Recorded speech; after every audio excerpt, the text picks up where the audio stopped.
Interest rates are tipped to be hiked again next month after the latest higher than expected inflation figures.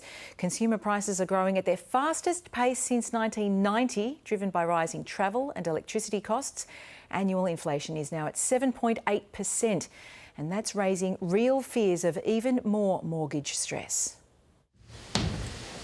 Richard Oliver has never seen construction costs go up this quickly. I myself built a house in 2022, so I know how expensive it was to do that. Building costs have surged almost 18% in a year, with steel the latest price spike.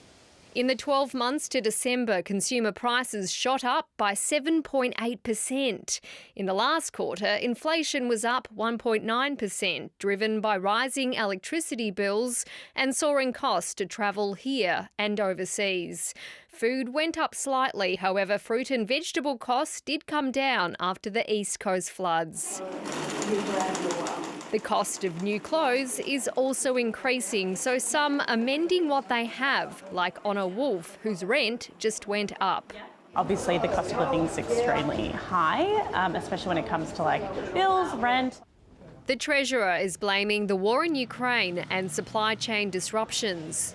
Inflation was the defining challenge in our economy in 2022, and it will be a defining challenge in our economy in 2023. There are signs that the price rises are peaking, but today's numbers even took some economists by surprise. Most are predicting that the Reserve Bank will raise interest rates again next month to curb inflation. A Westpac senior economist thinks the cash rate will go up by another 1/4 percentage point. While the RBA is going to be raising rates at the next meeting, they'll be starting to give signals that they're willing to pause and consider.